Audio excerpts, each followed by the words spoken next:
Hai Sobat Semar, kenalin nama aku Kevin Gangindi Junior, mahasiswa Ilmu Komunikasi Universitas 11 Maret Surakarta. Pada kali ini, yuk bareng-bareng sama aku kita belajar mengenai salah satu materi yang ada di bidang ilmu komunikasi, yaitu hubungan interpersonal.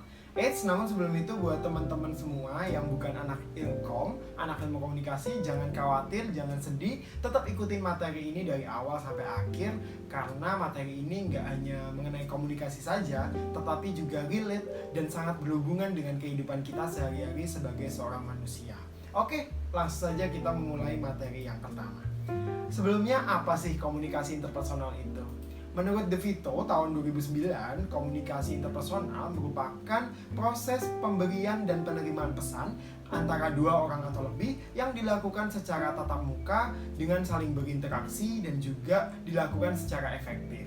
Oke, berbicara mengenai komunikasi interpersonal, erat kaitannya dengan hubungan interpersonal, di mana hubungan interpersonal ini memiliki sebuah kata kunci ya, bahwa intinya adalah relationship is more important than content, yang mengartikan bahwa pesan dari suatu komunikasi yang tersampaikan di komunikasi interpersonal itu akan terasa lebih efektif jika terdapat hubungan interpersonal. Nah, contohnya seperti gimana sih, Fit? Contohnya kayak gini teman-teman. Misalkan kita bisa melihat seorang anak yang sedang menangis berlari menghampiri ibunya.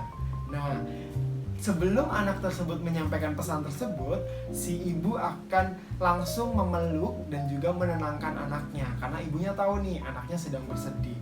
Jadi di sini yang dinamakan hubungan interpersonal itu lebih efektif, di mana si anak ini tanpa perlu menyebutkan atau menceritakan kenapa dia bersedih terlebih dahulu, si ibu sudah langsung mengerti dan langsung menenangkannya dan memeluknya gitu. Selanjutnya kita mengarah ke jenis-jenis dari komunikasi interpersonal. Apa saja sih jenisnya?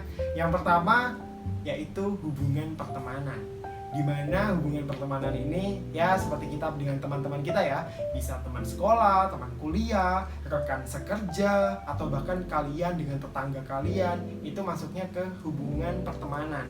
Yang kedua yaitu hubungan sahabat, di mana hubungan sahabat ini teman-teman memiliki seorang sahabat yang hubungannya lebih akrab, lebih mengenal satu sama lain, lebih tidak canggung, lebih ya intinya lebih dekat daripada hubungan pertemanan biasa. Selanjutnya yang ketiga yaitu hubungan pernikahan. Nah, ini lebih dekat lagi, lebih intim lagi, dan juga misalnya suami istri ya, tentu diikat dalam satu pernikahan, mereka akan lebih dekat lagi daripada seorang sahabat. Yang keempat selanjutnya adalah hubungan keluarga. Hubungan keluarga ini contohnya seperti kalian dengan kakak kalian, adik kalian, saudara-saudara kalian, atau kalian dengan kakek kalian, nenek kalian, itu hubungan keluarga. Nah, yang terakhir yaitu hubungan seorang ibu dan anak, seperti yang aku tadi bilang di awal. Hubungan ibu dan anak ini juga salah satu jenis hubungan interpersonal karena sangat dekat, erat kaitannya, ibu yang melahirkan dan membesarkan si anak, seperti itu. Baik, selanjutnya kita masuk ke tahap-tahapan dari hubungan interpersonal. Jadi hubungan interpersonal itu punya tahapan ya teman-teman. Yang pertama jelas yaitu perkenalan, di mana perkenalan ini merupakan tahap awal dalam hubungan interpersonal.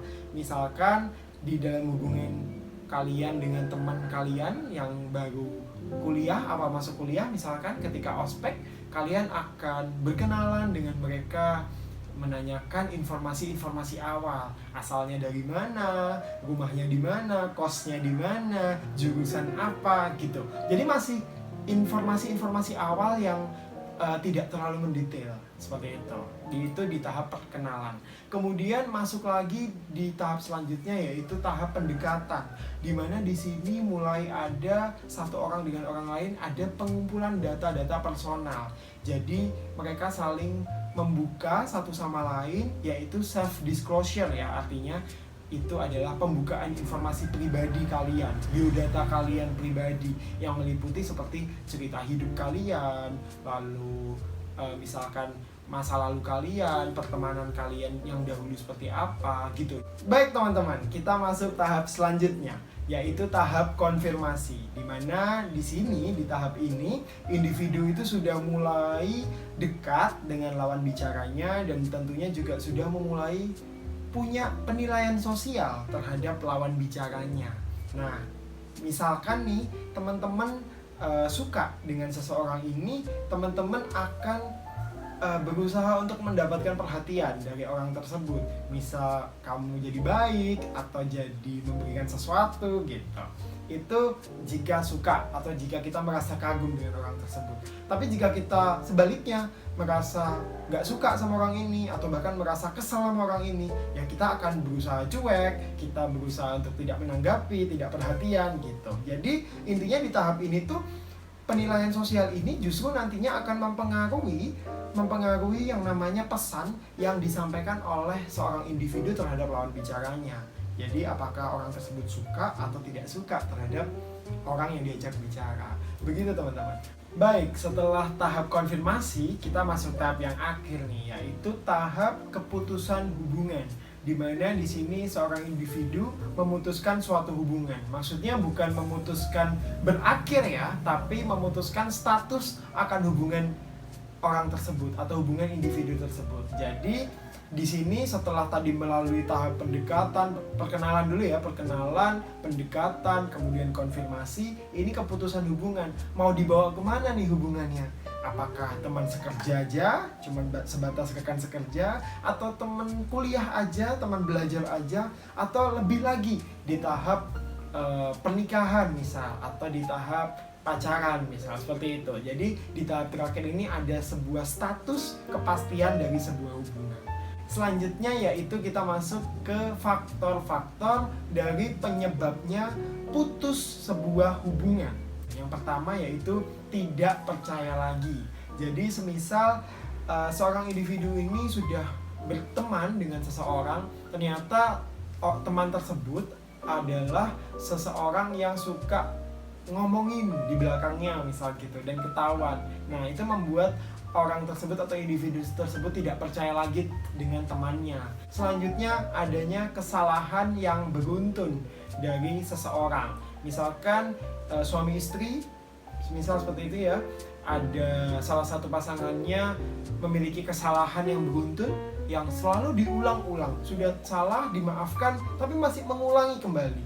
Nah, itu yang dinamakan kesalahan yang beruntun.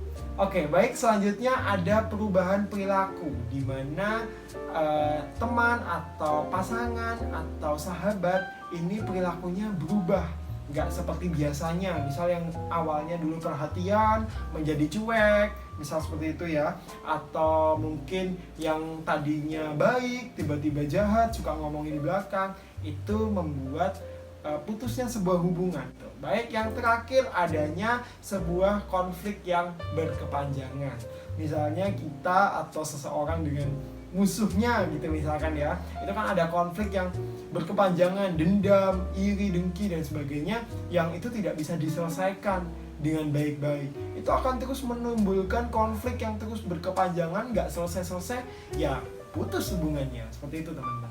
Demikian penjelasan saya, materi saya, pemaparan saya mengenai sebuah hubungan interpersonal secara singkat, namun semoga teman-teman bisa lebih mengerti lagi, lebih mengenal lagi mengenai salah satu hubungan komunikasi di kedua belah pihak, yaitu komunikasi interpersonal.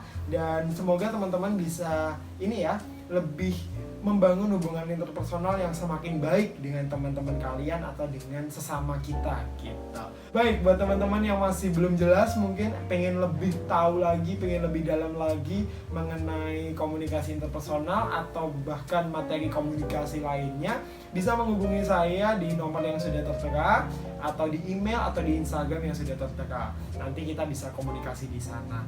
Baik, sekian dari saya. Terima kasih. Dan saya, Kevin Garindi Junior, saya bangga menjadi bagian dari UNS. UNS bisa!